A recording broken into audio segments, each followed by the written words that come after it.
Hello friends, welcome back to another vlog. So ಇವತ್ತಿನ ದಿನ ಎಷ್ಟು ಸ್ಪೆಷಲಾಗಿ ದೋಸೆಯನ್ನು ಮಾಡ್ಬೋದು, ಎಷ್ಟು ವಿಧದಲ್ಲಿ ದೋಸೆಯನ್ನು ಮಾಡ್ಕೋಬೋದು ಅನ್ನೋದನ್ನ ತಿಳ್ಕೊಳ್ಳೋಣ ಬನ್ನಿ. ತಡ ಮಾಡೋದು ಬೇಡ. ಇವತ್ತು ನಾನು ಮಾಡ್ತಾ ಇರೋದು ಫಸ್ಟು ಮೊಟ್ಟೆ ದೋಸೆ ಅಂತ, ಎಗ್ ದೋಸೆ ಮಾಡ್ತಾಯಿದ್ದೀನಿ. ಸೊ ನಾನು ಒಂದೂವರೆ ಸೌಟಷ್ಟು ದೋಸೆ ಹಿಟ್ಟನ್ನು ಹಾಕ್ಕೊಂಡು ದೋಸೆ ಹಾಕ್ಕೊಂಡಿದ್ದೀನಿ. ಸೊ ಅದ್ರ ಮೇಲೆ ನಾನು ಇವಾಗ ಒಂದು ಮೊಟ್ಟೆಯನ್ನು ಹೊಡ್ಕೊಂಡು ದೋಸೆ ಮೇಲೆ ಹಾಕ್ಕೊಂಡು ಫುಲ್ ಅದನ್ನು ಸ್ಪ್ರೆಡ್ಡನ್ನು ಮಾಡ್ಕೋಬೇಕು. ಫುಲ್ ದೋಸೆ ಪೂರ್ತಿ ಈ ರೀತಿಯಾಗಿ ಸ್ಪ್ರೆಡ್ಡನ್ನು ಮಾಡ್ಕೋಬೇಕಾಗುತ್ತೆ. ಸೊ ಯೆಲ್ಲೋ ಕಲರ್ ಇದೆಯಲ್ಲ ಅದನ್ನು ಫುಲ್ಲು ಸ್ಮ್ಯಾಶ್ ಮಾಡಿ ಫುಲ್ಲು ದೋಸೆ ಪೂರ್ತಿ ಈ ರೀತಿ ಸ್ಪ್ರೆಡ್ ಮಾಡ್ಕೋಬೇಕು. ಸೊ ಅದು ಸ್ವಲ್ಪ ಬಾಯ್ಲ್ ಆದ ನಂತರ ಸ್ವಲ್ಪ ಎಣ್ಣೆಯನ್ನು ಹಾಕ್ಕೊಂಡು ಅದನ್ನು ತಿರುಗ್ಕೋಬೇಕು. ಸೊ ನೋಡ್ಬೋದು ನೀವು ಎಷ್ಟು ಕ್ಲೀನಾಗಿ ರೋಸ್ಟ್ ಆಗಿದೆ ಅನ್ನೋದನ್ನ. ಸೊ ಎಗ್ ದೋಸೆ ಈಗ ರೆಡಿ ಟು ಸರ್ವ್. ಸೊ ನೀವು ನಾರ್ಮಲಾಗಿ ಮಾಡ್ಕೊಳ್ಳೋದಕ್ಕಿಂತನೂ ತುಂಬಾ ಸಾಫ್ಟಾಗಿ ಬಂದಿರುತ್ತೆ ಈ ದೋಸೆ.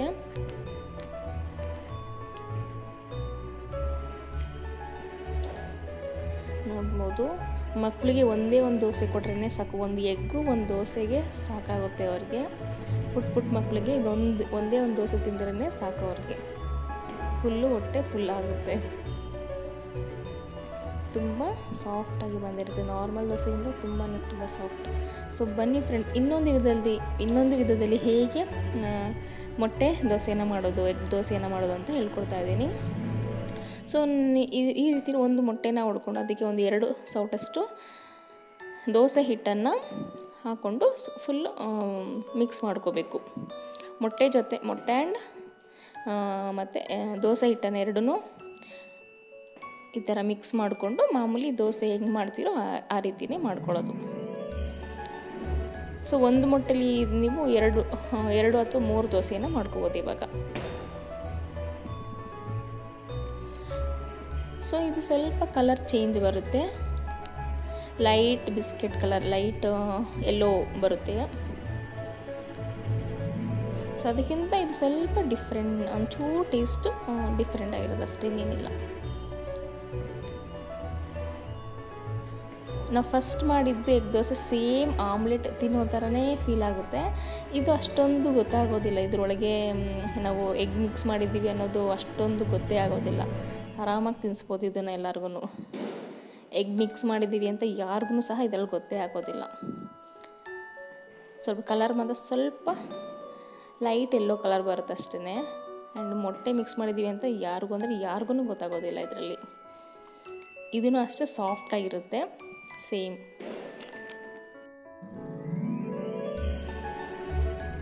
ಸೊ ಸ್ವಲ್ಪ ಬಾಯ್ಲ್ ಆದ ನಂತರ 1-2 ಸ್ಪೂನಷ್ಟು ಎಣ್ಣೆಯನ್ನು ಹಾಕ್ಕೊಂಡು ಮತ್ತೆ ಉಲ್ಟಾ ತಿರುಗ್ಕೊಳ್ಳೋದು. ಸೊ 2 ಸೈಡು ನೀವು ಬೇಯಿಸ್ಕೋಬೇಕಾಗುತ್ತೆ ಈ ಥರ. ಎಷ್ಟು ಸೂಪರಾಗಿ ಇವಾಗ ರೋಸ್ಟ್ ಆಗಿದೆ ಅಂತ. ಇದರಲ್ಲಿ ನಾವು ಮೊಟ್ಟೆ ಮಿಕ್ಸ್ ಮಾಡಿದ್ದೀವಿ ಅಂತ ಯಾರಿಗೂ ಕಂಡುಹಿಡಿಯೋಕ್ಕಾಗಲ್ಲ, ಅಷ್ಟು ಚೆನ್ನಾಗಿರುತ್ತೆ ನೋಡ್ತಾ.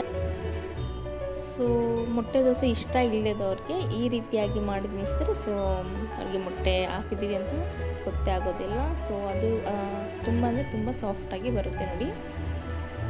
ನೀವೇ ನೋಡ್ಬೋದು ಎಷ್ಟು ಸಾಫ್ಟಾಗಿ ಬಂದಿದೆ ಅಂತ. ನೀವು ನಾರ್ಮಲ್ ದೋಸೆ ಮಾಡ್ಕೊಳ್ಳೋಕ್ಕಿಂತನೂ ಇದು ಸೂಪರ್ ಸಾಫ್ಟಾಗಿ ಬರುತ್ತೆ.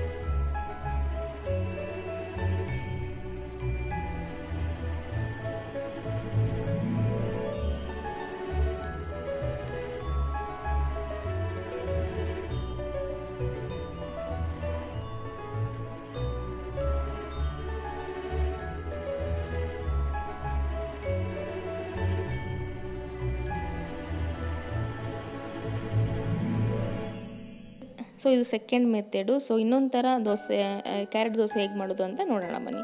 ಸೊ ನಾನು ಇವಾಗ ತುರ್ಕೊಂಡಿರೋ ಕ್ಯಾರೆಟನ್ನು ಸ್ವಲ್ಪ ನೀರು ಹಾಕ್ಕೊಂಡು ಅದನ್ನು ಗ್ರೈಂಡನ್ನು ಮಾಡ್ಕೋತಾ ಇದ್ದೀನಿ.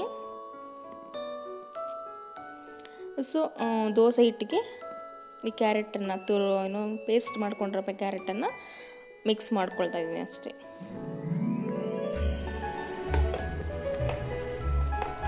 ಸೊ ಇದು ಒಂಥರ ಟೇಸ್ಟು ಚೂರು ಡಿಫ್ರೆಂಟ್ ಆಗಿರುತ್ತೆ. ನಾರ್ಮಲ್ ನಾವು ತುರ್ಕೊಂಡು ಸುಮ್ಮನೆ ಸ್ಪ್ರೆಡ್ ಮಾಡ್ಕೊಳ್ತೀವಲ್ಲ ಕ್ಯಾರೆಟ್, ಅದಕ್ಕಿಂತ ಇದು ಸ್ವಲ್ಪ ಟೇಸ್ಟು ಒಂಚೂರು ಡಿಫ್ರೆಂಟ್ ಆಗಿರುತ್ತೆ. ಇದನ್ನು ಕೂಡ ಚೆನ್ನಾಗಿರುತ್ತೆ.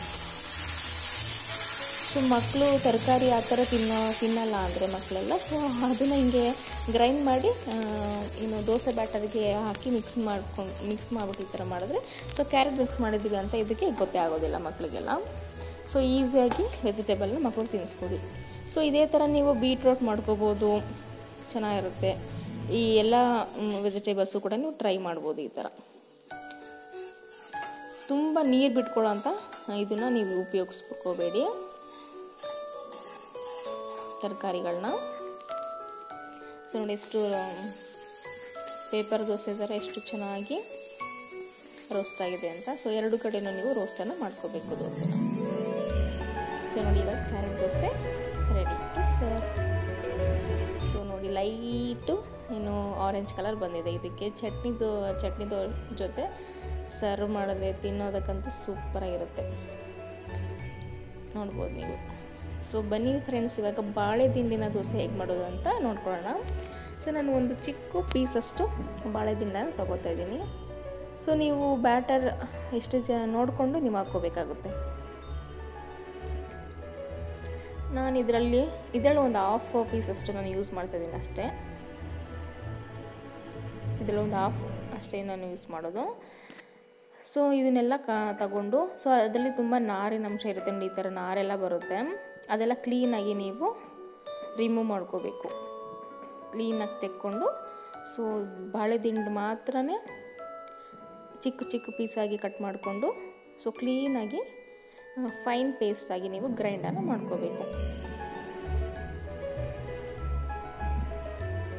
ನೋಡಿ ಈ ಥರ ಫುಲ್ಲು ಗ್ರೈಂಡ್ ಮಾಡಬೇಕು, ತುಂಬ ಪೇಸ್ಟಾಗಿರಬೇಕು, ಫೈನ್ ಪೇಸ್ಟಾಗಿರಬೇಕು.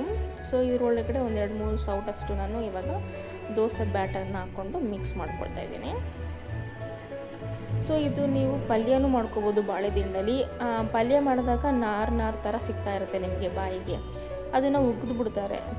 ಅದು ನುಂಗಬೇಕು ಆ್ಯಕ್ಚುಲಿ, ಅದು ಅಷ್ಟೊಂದು ಚೆನ್ನಾಗಿ ಅನಿಸಲ್ಲ ಅವ್ರಿಗೆ ತಿನ್ನೋರಿಗೆ. ಸೊ ಈ ಥರ ಮಿಕ್ಸ್ ಮಾಡಿ ಕೊಟ್ಬಿಟ್ರೆ, ಸೊ ಕ್ಲೀನಾಗಿ ಬಾಳೆ ದಿಂಡು ಮಿಕ್ಸ್ ಮಾಡಿದ್ದೀವಿ ಅಂತಲೇ ಗೊತ್ತಾಗೋದಿಲ್ಲ. ಸೊ ಬಾಳೆ ದಿಂಡು ನಾರು ಥರನೂ ಬರೋದಿಲ್ಲ, ತಿನ್ಬೇಕಾದ್ರೆ ನಾರು ಥರ ಅವರಿಗೆ ಸಿಗೋದಿಲ್ಲ ಬಾಯಿಗೆ. ಸೊ ಹೆಲ್ತಿ ಕೂಡ ಆಯಿತು, ಈ ಕಡೆ ಬಾಳೆ ದಿಂಡನ್ನ ತಿನ್ನಿಸ್ದಂಗೂ ಆಯಿತು. ಸೊ ಮಿಕ್ಸ್ ಮಾಡ್ಕೊಂಡು ಈ ಥರ 1-2 ಸ್ಪೂನಷ್ಟು ಎಣ್ಣೆನ ಹಾಕ್ಕೊಂಡು ಬೇಯಿಸ್ಕೊಂಡು ಮತ್ತೆ ನಾನು ಉಲ್ಟಾ ತಿರ್ಕೊಂಡಿದ್ದೀನಿ. ಸೊ 2 ಕಡೆ ರೋಸ್ಟ್ ಮಾಡಿದ್ರೆ ಬಾಳೆ ದಿಂಡಿನ ದೋಸೆ ರೆಡಿನೇ ಆಯಿತು ಫ್ರೆಂಡ್ಸ್. ಸೊ ಇದನ್ನು ಚಟ್ನಿ ಜೊತೆ ಸರ್ವನ್ನು ಮಾಡಿದ್ರೆ ತುಂಬಾ ಟೇಸ್ಟಿಯಾಗಿರುತ್ತೆ. ಸೊ ಇದು ತುಂಬ ಸಾಫ್ಟಾಗಿ ಬರುತ್ತೆ. ನೀವು ಇದನ್ನು ಬಾಳೆ ದಿಂಡನ್ನು ಮಿಕ್ಸ್ ಮಾಡ್ಕೋಕ್ಕಿಂತ ಮುಂಚೆ ದೋಸೆ ಬ್ಯಾಟರು ತುಂಬ ಗಟ್ಟಿಯಾಗಿರಬೇಕು. ನೀವು ತುಂಬ ತೆಳ್ಳಗೆ ಮಾಡ್ಕೊಂಬಿಟ್ರೆ ಆಲ್ರೆಡಿ ಬಾಳೆ ದಿಂಡಲ್ಲಿ ತುಂಬ ನೀರಿನ ಅಂಶ ಇರುತ್ತೆ. ತುಂಬ ನೀರು ಬಿಟ್ಕೊಂಡ್ಮೇಲೆ ತುಂಬಾ ತೆಳ್ಳಗಾಗ್ಬಿಡುತ್ತೆ. ಸೊ ನೀವು ತುಂಬ ಗಟ್ಟಿಯಾಗಿ ಇಟ್ಕೋಬೇಕು ದೋಸೆ ಬ್ಯಾಟರ್ನ, ಆಮೇಲೆ ಅದು ತೆಳ್ಳಗಾಗುತ್ತೆ.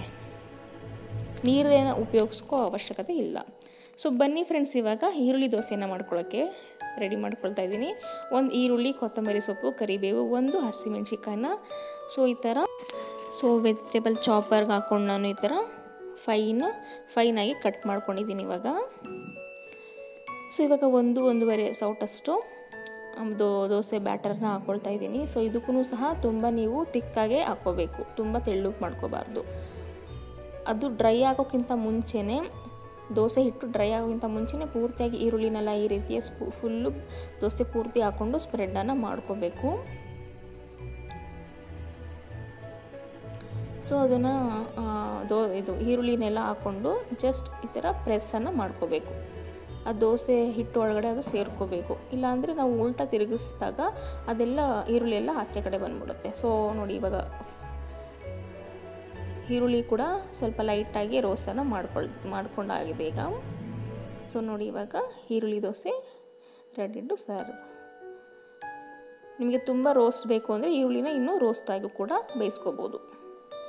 ಸೊ ಚಟ್ನಿ ಜೊತೆ ಸರ್ವ್ ಮಾಡಿದ್ರೆ ತುಂಬಾ ಟೇಸ್ಟಿಯಾಗಿರುತ್ತೆ. ಸೊ ಆನಿಯನ್ ದೋಸೆ ಯಾರಿಗೂ ಇಷ್ಟ ಇಲ್ಲ ಅಂತ ಹೇಳೋಂಗೇ ಇಲ್ಲ. ಪ್ರತಿಯೊಬ್ಬರಿಗೂ ಆನಿಯನ್ ದೋಸೆ ಅಂದರೆ ಫೇವ್ರೆಟ್ಟೇ ಆಗಿರುತ್ತೆ. ಸೊ ನೋಡಿ ಎಷ್ಟು ಪ್ರೆಸ್ ಮಾಡ್ಕೊಂಡಿದ್ದೀನಲ್ಲ, ಅದಕ್ಕೆ ಅದೆಲ್ಲ ಒಳಗಡೆ ಎಷ್ಟು ಚೆನ್ನಾಗಿ ಕೂತಿದೆ ಅಂತ ಈರುಳ್ಳಿ ಎಲ್ಲ. ಸೊ ಬನ್ನಿ ಫ್ರೆಂಡ್ಸ್, ಇವಾಗ ರೋಸ್ಟ್ ಮಸಾಲೆ ದೋಸೆ ಹೇಗೆ ಮಾಡೋದು ಅಂತ ನೋಡೋಣ. ಸೊ ಇದನ್ನು ತುಂಬ ತೆಳ್ಳಗೆ ಮಾಡ್ಕೋಬೇಕು. ಒಂದೇ ಒಂದು ಸೌಟಷ್ಟು ದೋಸೆ ಬ್ಯಾಟರ್ನ ಹಾಕ್ಕೊಂಡು ತುಂಬ ತೆಳ್ಳಗೆ ಈ ಥರ ಸ್ಪ್ರೆಡನ್ನು ಮಾಡ್ಕೋಬೇಕು ದೋಸೆ. ನೋಡಿ ಹೇಗೆ ಕಾಣಿಸ್ತಾ ಇದೆ, ಪೇಪರ್ ಥರ. ನೋಡಿ ಈ ಥರ ಎರಡು ಕಡೆನೂ ಎಣ್ಣೆ ಹಾಕ್ಕೊಂಡು ರೋಸ್ಟ್ ಮಾಡ್ಕೋಬೇಕು. ಚೆನ್ನಾಗಿ ರೋಸ್ಟ್ ಮಾಡಬೇಕು ಇದನ್ನು. ಸೊ ಗರಿಯಾಗಿ ಬರಬೇಕು ನೋಡಿ ಈ ಥರ. ತುಂಬ ಗರಿಯಾಗಿ ತುಂಬ ಜಾಸ್ತಿನೇ ರೋಸ್ಟ್ ಮಾಡಬೇಕು ಇದಕ್ಕೆ. ಆವಾಗಲೇ ರೋಸ್ಟ್ ಆಗೋದು, ಅದು ಮಸಾಲೆ ದೋಸೆ ಆಗೋದು. ಸೊ ಇದು ನಾರ್ಮಲ್ ಸಾಫ್ಟ್ ದೋಸೆ. ಈ ಕಡೆ ಸೆಟ್ ದೋಸೆನೂ ಅಲ್ಲ, ರೋಸ್ಟು ಅಲ್ಲ, ನಾರ್ಮಲ್ ಮೀಡಿಯಮ್ ಆಗಿ ಇರೋವಂಥ ದೋಸೆ ಇದು. ಸೊ ಇದು ಒಂಥರ ಚೆನ್ನಾಗೇ ಇರುತ್ತೆ. ಇದು ಸಾಫ್ಟ್ ದೋಸೆ.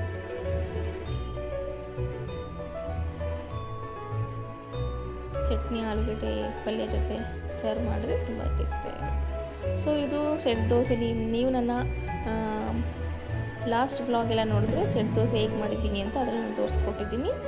ಸೊ ಈ ವಿಡಿಯೋ ಇಷ್ಟ ಆಗಿದರೆ ಲೈಕನ್ನು ಮಾಡೋದನ್ನ ಮರೀಲೇಬೇಡಿ ಫ್ರೆಂಡ್ಸ್. ಸೊ ಈ ದೋಸೆ ರೆಸಿಪಿ ಎಲ್ಲ ನಿಮ್ಗೆ ಇಷ್ಟ ಆಗಿದರೆ ನಿಮ್ಮ ಮನೆಯಲ್ಲಿ ಟ್ರೈ ಮಾಡಿ, ಹಾಗೆಯೇ ಹೇಗೆ ಬಂತು ಅನ್ನೋದನ್ನ ನನಗೆ ಕಮೆಂಟ್ ಮೂಲಕ ತಿಳಿಸ್ಕೊಡಿ. Thanks for watching. See you the next blog. Bye, take care.